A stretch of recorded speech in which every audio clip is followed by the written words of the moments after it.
नमस्ते विद्यार्थियों, इस वीडियो में हम कक्षा 10 गणित की प्रश्नावली 3.2 का पहले प्रश्न का तीसरा और चौथा प्रश्न हल करेंगे। इसके पहली वाली वीडियो में हमने पहले प्रश्न का पहला और दूसरा हल कर लिया था।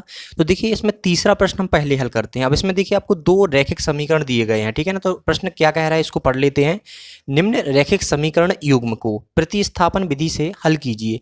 जो आपका रैखिक समीकरण का युग्म दिया है आपको, इसको प्रतिस्थापन विधि से आपको हल करना है। देखिए जो पहला रैखिक समीकरण दिया गया है इसको हम समीकरण 1 मान लेते हैं, ठीक है ना। जो दूसरा रैखिक समीकरण आपको दिया गया है इसको हम समीकरण 2 लिख लेते हैं। अब देखिए इसके बाद क्या करना है हमको, हमें क्या करना है, पहले समीकरण की सहायता से इसमें y का मान निकालना है। तो लिखेंगे समीकरण 1 से, समीकरण 1 से। अब समीकरण 1 क्या है आपका, लिखेंगे यहाँ पर 3x माइनस वाई बराबर 3। अब देखिए y का मान निकालेंगे तो जो x वाला पद है ना ये पूरा, इसको हम पक्षांतर कर देंगे तो यहाँ बचेगा माइनस वाई। और देखिए ये आपका 3x है ना, वो प्लस में है, यहाँ पर कोई चिन्ह नहीं लगा मतलब प्लस में है। और पक्षांतर करेंगे तो किस में आ जाएगा, माइनस में आ जाएगा। तो 3 माइनस यहाँ पर कितना हो जाएगा, 3x हो जाएगा, ठीक है ना। अब देखिए अब यहाँ पर माइनस है तो हम क्या करेंगे, इस वाले पद से माइनस कॉमन ले लेंगे दोनों पद से, ठीक है ना। तो लिखेंगे माइनस वाई बराबर, अब देखिए इस वाले पदों से हम क्या करेंगे, माइनस को कॉमन लेंगे। जब भी हम माइनस को कॉमन लेते हैं तो इनके चिन्ह बदल जाते हैं। कैसे बदलेंगे, देखिए जो प्लस का है वो माइनस का हो जाएगा, जो माइनस का है वो प्लस का हो जाएगा। तो माइनस को हमने कॉमन लिया, जो आपका 3 है इसके साथ कोई भी चिन्ह नहीं लगा मतलब प्लस का है, ठीक है ना।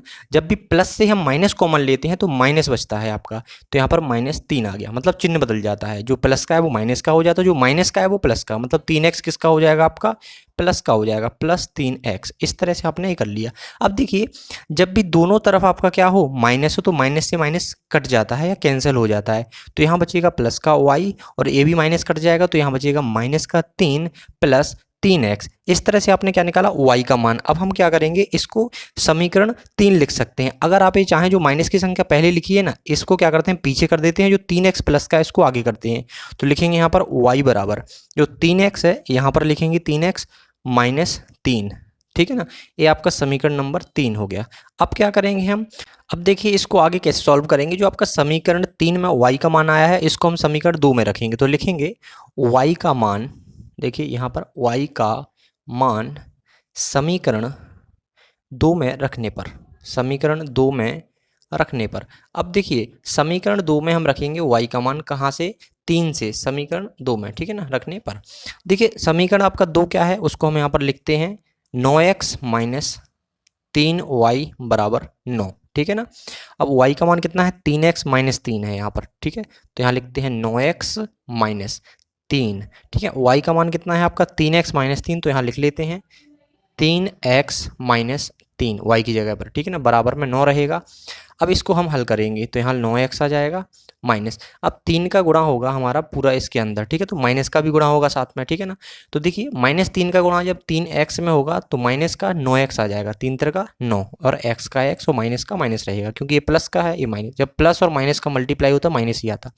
अब यहाँ पर -3 है, यहाँ पर भी -3, जब माइनस माइनस का गुणा होता तो चिन्ह आपका प्लस में हो जाता है, 3 3 का 9, ठीक है ना, बराबर 9। इस तरीके से आ गया।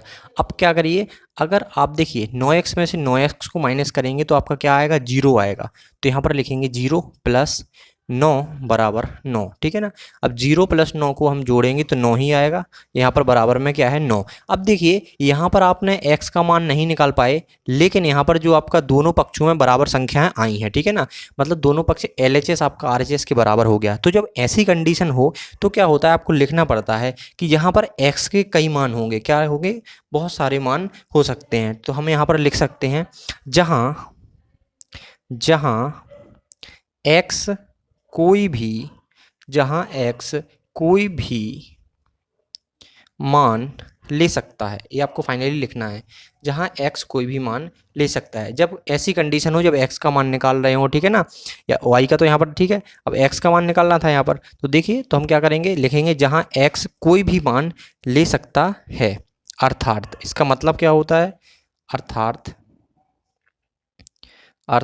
ठीक है, अर्थात अपरिमित रूप से, अर्थात अपरिमित रूप से अनेक हल हैं, ठीक है ना।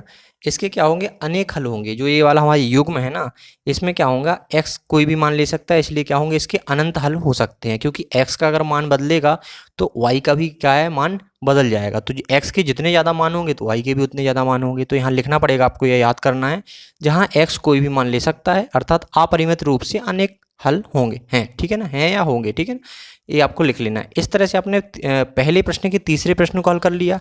अब बढ़ते हैं हम चौथे प्रश्न की ओर। तो देखिए, अब हम चौथे प्रश्न को हल करते हैं। चौथे प्रश्न में आपको जो दो रैखिक समीकरण के युग्म दिए गए हैं, ठीक है ना, तो उसमें जो संख्या है वो दशमलव की हैं। अगर देखिए, इसमें एक चीज़ कॉमन है यहाँ पर कि सभी में एक अंक के पहले दशमलव है। अगर कोई भी संख्या हो उसमें एक अंक के पहले दशमलव हो और आप दशमलव क्या करना चाहते हैं, हटाना चाहते हैं, तो आप 10 का गुणा कर दीजिए, दशमलव हट जाएगा। 10 का गुणा करेंगे तो यहाँ 23 आ जाएगा, 2.3 की जगह, ठीक है ना।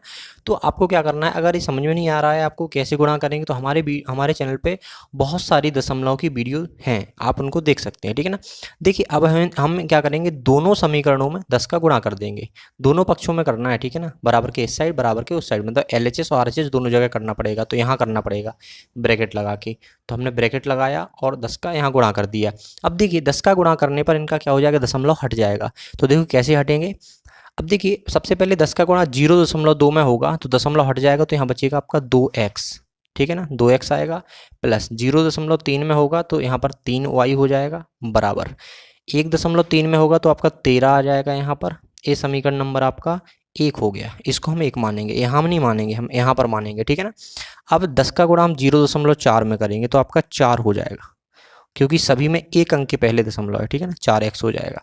इसके बाद देखिए, यहाँ पर 0.5 है तो 0.5 में 10 का गुणा होगा तो आपका 5y हो जाएगा यहाँ पर, ठीक है ना, बराबर 2.3 है, इसमें 10 का गुणा होगा तो आपका 23 हो जाएगा यहाँ पर समीकरण नंबर 2। अब क्या करना है, पहले की तरह जैसे आप पहले प्रश्नों को हल करते आए हुए हैं, आपको क्या करना है, आपको समीकरण 1 को ले लेना है। समीकरण 1 से क्या करेंगे, हम x का मान निकाल लेंगे, ठीक है। तो लिखेंगे समीकरण 1 से, देखिए आप लिख भी सकते हैं, क्या लिख सकते हैं कि दोनों रैखिक युग्म में 10 का गुणा करने पर, इस तरह से नहीं लिखना चाहें तब भी सही है आपका, ठीक है ना। तो देखिए, समीकरण 1 से क्या करेंगे, हम x का मान निकाल लेंगे। आप चाहें तो y का भी निकाल सकते हैं, ठीक है ना। तो 2x प्लस 3y बराबर 13, ठीक है ना। अब क्या करेंगे, हम जो 3y है आपका, इसको पक्षांतर कर देंगे तो ये किस में है, प्लस में है, तो इस साइड जाएगा तो माइनस में हो जाएगा। तो लिखेंगे 2x बराबर 13 माइनस 3y। इस तरह से आपने लिख लिया है। अब क्या करेंगे, हम इसमें जो आपका 2 है ना, वो x के गुणा में है, ठीक है ना। तो जब गुणा में हो कोई संख्या हो, पक्षांतर करते हैं तो भाग में जाती है, तो यहाँ पर बचेगा आपका x, यहाँ आएगा 13 माइनस 3y और बटे में आ जाएगा आपका 2, मतलब भाग में आ जाएगा, ठीक है ना। ये आपका क्या है, समीकरण नंबर 3 हो गया, जो वेरी वेरी इंपॉर्टेंट है आपका, ठीक है, समीकरण नंबर 3। आप क्या करेंगे, हम जो आपका समीकरण 3 में जो आपका x का मान निकला है, उसको हम समीकरण 2 में x की जगह पर रखेंगे, ठीक है ना। तो यहाँ हम एक लाइन खींचते हैं, लाइन खींचकर यहाँ पर, ठीक है, यहाँ लिखेंगे x का मान समीकरण 2 में रखने पर, समीकरण 2 में रखने पर, अब समीकरण 2 में हम x का मान रखेंगे, तो समीकरण 2 क्या है आपका, ये वाला, तो लिखेंगे यहाँ पर 4x प्लस 5y, ठीक है, बराबर क्या है 23।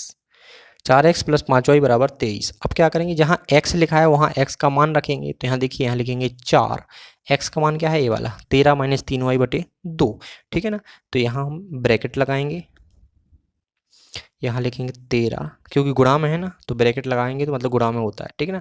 13 माइनस 3y बटे 2 प्लस 5y बराबर 23, पूरा वैसा का वैसा ही बाद में। अब देखिए, जो आपका 2 भाग में है ना, 2 से आपका 4 कट जाएगा, 2 दूनी 4, 2 बार कट जाएगा, ठीक है ना।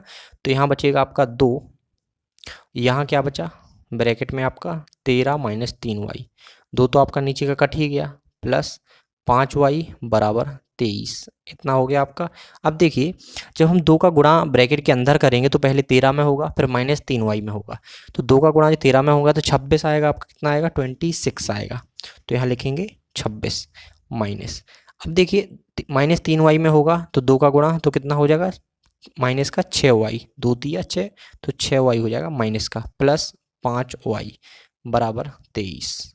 इतना हो गया आपका। अब क्या करेंगे हम, जो आपके y के पद हैं उनको हल करेंगे। जो y के पद क्या हैं आपके, माइनस का 6y प्लस का 5y। देखो एक प्लस में है एक माइनस में है तो घट जाएगा, लेकिन चिन्ह वो आएगा जो संख्या बड़ी है। तो यहाँ 6 बड़ा है 5 से, तो 6 के साथ माइनस है तो माइनस आएगा। तो ये लिखेंगे यहाँ पर 26। 6 में से 5 जाएगा तो 1 बचेगा, मतलब हम एक y तो लिखेंगे नहीं, केवल y लिखेंगे। और बड़ी संख्या 6 है 5 से, तो 6 के साथ माइनस है तो माइनस y आ जाएगा, बराबर 23। अब क्या करेंगे हम, देखिए अब माइनस का y यहाँ लिखेंगे। जो 26 है आपका वो इस साइड प्लस में है, इसके साथ कौन सा चिन्ह है, प्लस का है, तो हम इस साइड पक्षांतर करेंगे तो 23 माइनस 26 हो जाएगा यहाँ पर, ठीक है ना। अब देखिए इसमें क्या करेंगे हम आगे, जो आपका माइनस का y है और इस साइड क्या है 23 माइनस 26, तो 26 में से 23 घटाएंगे तो आपका कितना आएगा, 3 आएगा। लेकिन चिन्ह किसका लगेगा, माइनस का, क्योंकि 26 आपका बड़ा है तो माइनस का 3। अब देखो दोनों जगह आपका माइनस है तो माइनस से माइनस क्या हो जाएगा, कट जाएगा। तो y बराबर कितना आएगा आपका, 3 आएगा। तो y बराबर कितना आ गया आपका, 3। y का मान तो निकाल लिया आपने। अब क्या करेंगे हम, x का मान निकालेंगे। अब कैसे निकालेंगे, देखिए अगर आप समीकरण 3 में y का मान रख देंगे तो आपका x का मान निकल आएगा। तो यहाँ पर हम एक लाइन ड्रॉ करते हैं और यहाँ देखिए क्या करेंगे, यहाँ लिखेंगे समीकरण 3 में